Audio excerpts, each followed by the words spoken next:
स्वागत है आपका दुनिया जहान में। मेरा नाम है मानसी दास।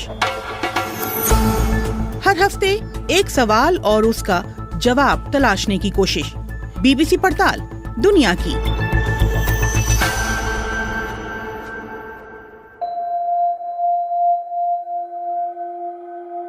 ब्रह्मांड में पृथ्वी के अलावा क्या कहीं और जीवन है, और अगर है तो कैसा? वैज्ञानिकों के लिए ये अब तक बड़ा सवाल बना हुआ है। इसी साल जून में अमेरिकी सरकार ने अनआइडेंटिफाइड फ्लाइंग ऑब्जेक्ट्स यानी यूएफओ से जुड़ी एक रिपोर्ट डीक्लासिफाई की, जिसमें कहा गया कि अब तक पृथ्वी पर एलियंस के आने के सबूत नहीं मिले हैं। हालांकि रिपोर्ट में एलियंस के होने की संभावना से इनकार नहीं किया गया है। बीते कई दशकों से वैज्ञानिक इस सवाल का जवाब तलाशने की कोशिश कर रहे हैं। वो पृथ्वी से करीब 4 लाइट ईयर दूर अल्फा सेंचुरी में जल्द जीवन की तलाश शुरू करने वाले हैं। लेकिन क्या वो एलियंस को खोज पाएंगे, और क्या पृथ्वी से दूर कहीं और भी जीवन है? इस सप्ताह दुनिया जहान में पड़ताल इन्हीं सवालों की, और इस पर चर्चा करने के लिए हमारे साथ हैं 4 एक्सपर्ट्स।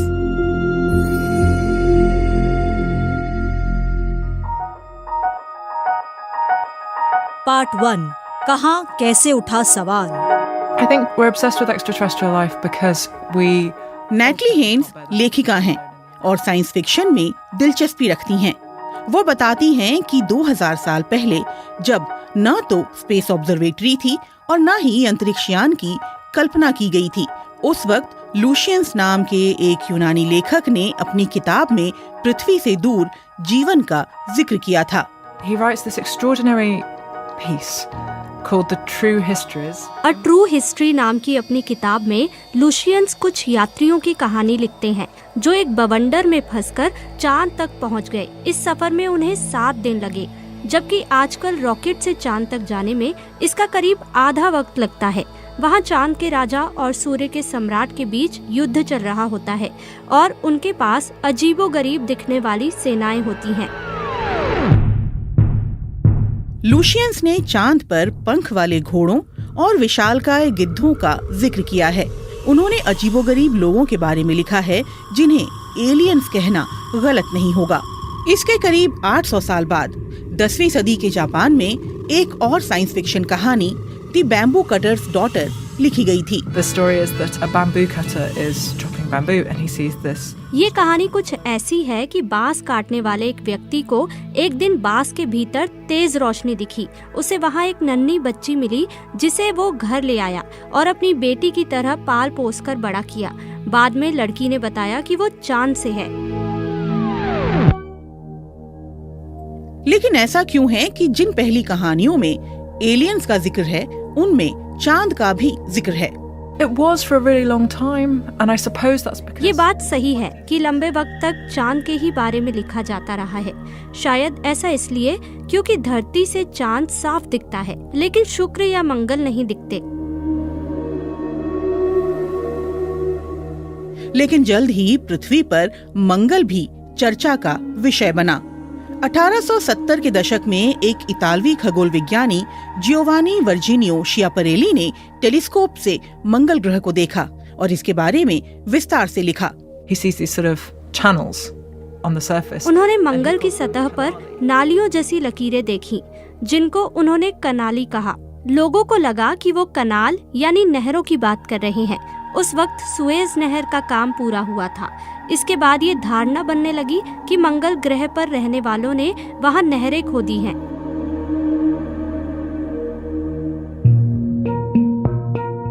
इसके कुछ साल बाद पोलैंड के एक पादरी ने अलेरियल अ वॉयज टू अदर वर्ल्ड्स नाम की एक किताब लिखी, जिसमें उन्होंने मंगल पर रहने वाले 9 फीट लंबे शाकाहारी लोगों का जिक्र किया। पहली बार उन्होंने इनके लिए मार्शियन शब्द का इस्तेमाल किया।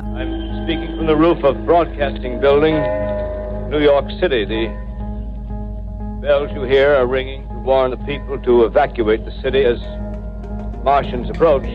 इसी दौर में रेडियो पर H.G. वेल्स की किताब वॉर ऑफ द वर्ल्ड्स का नाट्य रूपांतरण प्रसारित किया गया। इस कहानी को एक न्यूज बुलेटिन सीरीज की शक्ल में कुछ इस तरह सुनाया कि सुनने वालों को लगा मार्शियंस ने पृथ्वी पर हमला किया है।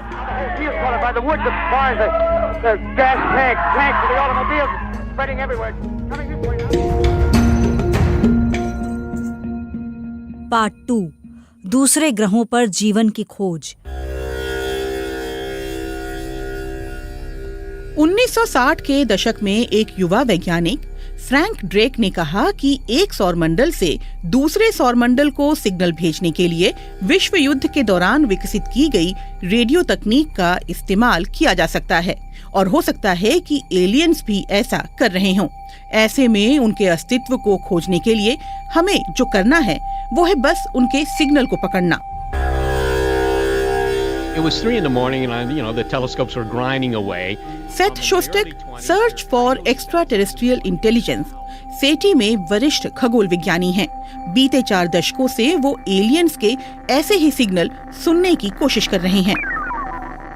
What Frank did is he used an existing antenna. Frank ने वेस्ट वर्जीनिया की ऑब्जर्वेटरी में मौजूद रेडियो एंटीना का मुंह नजदीकी तारों की तरफ मोड़ दिया। उनकी कोशिश थी कि अगर एलियंस सिग्नल भेज रहे हैं तो वो उन्हें पकड़ सकें। वो 2 तारों पर नजर रख रहे थे। मजेदार बात ये थी कि एक तारे से उन्हें कोई सिग्नल नहीं मिला, लेकिन दूसरे से कुछ आवाज सुनाई दी।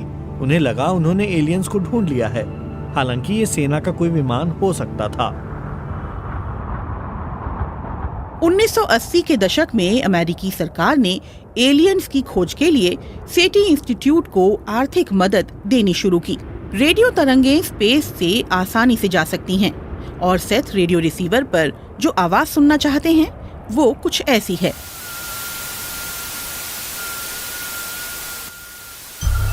ये असल में किसी एलियन का सिग्नल नहीं है, बल्कि सेथ ने सिमुलेशन से इसे तैयार किया है ताकि समझा जा सके कि वो क्या तलाश कर रहे हैं। लेकिन मुश्किल ये थी कि इसके लिए उन्हें लाखों रेडियो फ्रीक्वेंसी को देखना था। फिर उन्हें कैसे पता कि पहले किसे देखना है? Well, that's a real problem. You could say, well, I don't know. ये बड़ी समस्या थी। एलियंस ने ये संदेश तो भेजा नहीं कि किस फ्रीक्वेंसी पर मुझे ट्यून इन करना है। ऐसे में मुझे हर फ्रीक्वेंसी चेक करनी थी, लेकिन ऐसा करना समय की बर्बादी थी। हमें ऐसे रिसीवर चाहिए जो सभी चैनल्स एक साथ सुन सकें।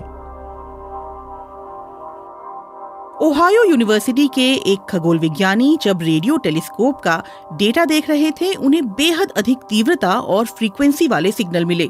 उन्हें लगा ये एलियन के सिग्नल हैं।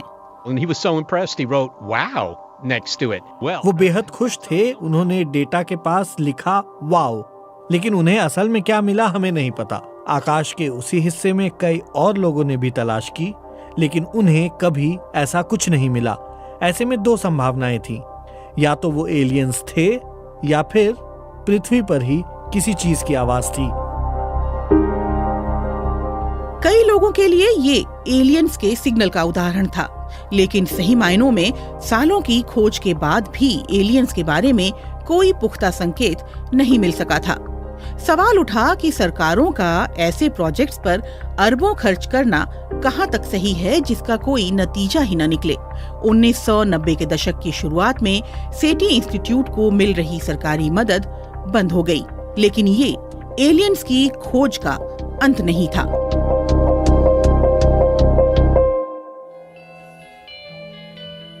Part 3, कैपलर। One of my earliest vivid memories is seeing the astronauts. David Grinspoon astrobiologist हैं और प्लानिटरी साइंस इंस्टीट्यूट में वरिष्ठ वैज्ञानिक हैं। वो अंतरिक्ष अनुसंधान पर नासा के सलाहकार रह चुके हैं। वो कहते हैं कि एलियंस की खोज को लेकर भरोसा इसलिए भी कम हुआ क्योंकि उस वक्त तक अधिक ग्रह खोजे नहीं जा सके थे। लेकिन 90 के दशक की शुरुआत से वैज्ञानिकों ने हमारे अपने सौरमंडल में नए छोटे ग्रह और ड्वार्फ ग्रह खोज निकाले और एक बार फिर सवाल उठने लगा कि क्या हमारे सौरमंडल से बाहर भी ऐसे ग्रह हो सकते हैं जहां जीवन हो।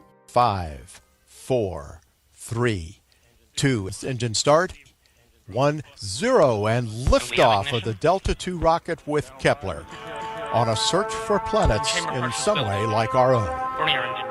मार्च 2009 में नासा ने केपलर अंतरिक्षयान लॉन्च किया। इसमें टेलीस्कोप वाली एक ऑब्जर्वेटरी थी जिसका उद्देश्य पृथ्वी के बाहर जीवन की तलाश करना था। So Kepler was a very clever idea. Kepler एक चतुर विचार था। ये ऐसा था कि धरती से दूर आप एक ऐसी जगह उसे रखें जहां से वो पूरे अंतरिक्ष पर नजर रख सके। केपलर कई सालों तक तारों पर नजर रखता रहा। उसका काम ये देखना था कि किसी तारे से आ रही रोशनी बदलती है या नहीं। And if the light of a star flickers, it might... अगर रोशनी में बदलाव आया तो मतलब ये कि हमारे और उस तारे के बीच से कुछ गुजर रहा है। ये शायद कोई ग्रह हो। अगर किसी तारे के टिमटिमाने में पैटर्न है तो पता चलता है कि कोई चीज उसका चक्कर लगा रही है। केपलर के जरिए कुछ ग्रह ढूंढने की उम्मीद थी, लेकिन 9 साल के अपने वक्त में उसने सौरमंडल के बाहर 2600 ग्रह ढूंढे, लेकिन इनमें से कितनों पर जीवन हो सकता है? We have rough estimates for the number of habitable planets. इस बारे में मोटा अनुमान लगाया जाता है क्योंकि हमें ये नहीं पता कि किन हालातों में जीवन पनपता है। हमारे सामने केवल पृथ्वी का उदाहरण है, लेकिन हम ये मान सकते हैं कि पृथ्वी के आकार का कोई ग्रह अगर किसी खास क्लाइमेट जोन में हो तो वहां जीवन की संभावना हो सकती है। इस हिसाब से कहा जा सकता है कि हमारी आकाशगंगा में ऐसे 30 करोड़ ग्रह हो सकते हैं।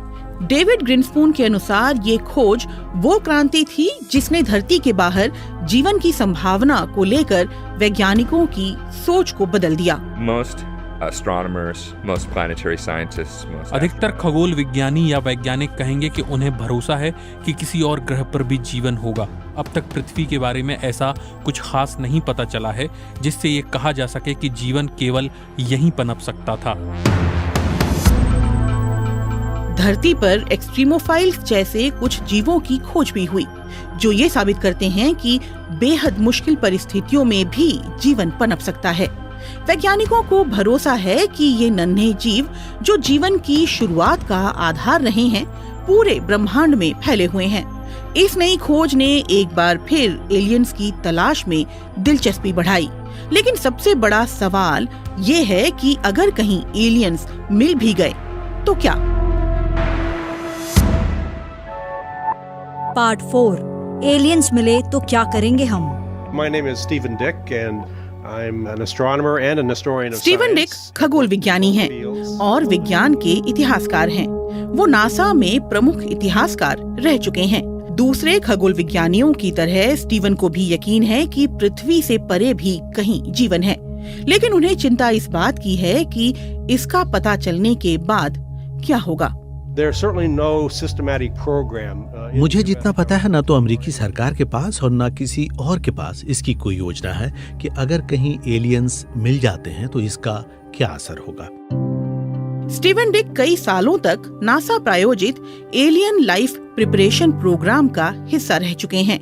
वो कहते हैं कि हमें अब तक यही नहीं पता कि जिन्हें हम खोज रहे हैं वो हैं कैसे और हमसे मिलकर उनकी क्या प्रतिक्रिया होगी। Well, that's right. We can't take it for granted that aliens are going to be good. हम ये मानकर नहीं चल सकते कि एलियंस अच्छे ही होंगे। माइक्रोब के स्तर पर भी देखा जाए संभव है कि दूसरे ग्रह से आया बैक्टीरिया यहाँ संक्रमण फैला सकता है। हमें नहीं पता कि एलियंस की दुनिया में परोपकार का सिद्धांत है भी या नहीं। लेकिन क्या ऐसा भी हो सकता है कि जिन एलियंस की तलाश हम कर रहे हैं वो हमें ढूंढ रहे हों और हमसे मिलने पृथ्वी पर आ जाएं? और इससे भी बड़ा सवाल ये कि हम एलियंस से बात कैसे करेंगे। Well, this is a subject of a lot of discussion.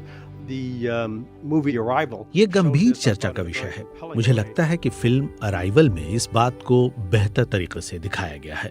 इसमें कुछ एलियंस इंसानों से बात करने की कोशिश करते हैं।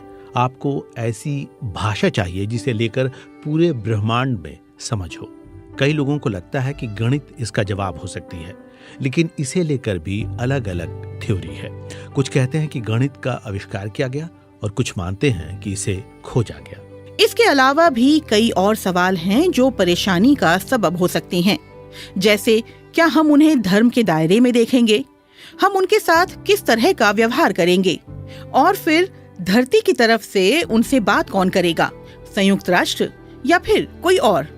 इन सवालों के जवाब अब तक किसी के पास नहीं है। It's always better to have a plan, I think. The plan doesn't always work, but it's better. मुझे लगता है कि हमारे पास कोई योजना होनी चाहिए। हमें नहीं पता कि क्या करना चाहिए, लेकिन इसके बारे में पहले से सोचा जाए तो बेहतर होगा।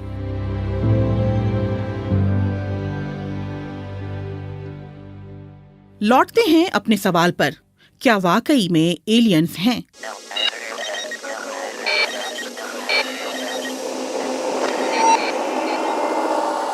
हम जानते हैं कि अब तक दूसरे ग्रह पर जीवन को लेकर हमें कोई ठोस सबूत नहीं मिले हैं। दशकों की खोज के बाद भी इस मामले में हम अभी वही हैं जहां से चले थे। लेकिन इसे अलग नजरिए से भी देखा जा सकता है। ये संभावना का सवाल है।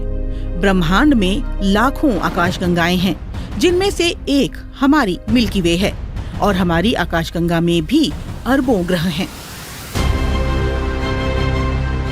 ये संभव है कि पृथ्वी ऐसा अकेला ग्रह नहीं होगा जहां जीवन पनप सका है। हो सकता है कि किसी और ग्रह पर भी जीवन हो, और शायद हमारे जैसा ही हो सकता है कि किसी दिन हम एलियंस को खोज पाएं, या फिर शायद वो हमें पहले खोज लें।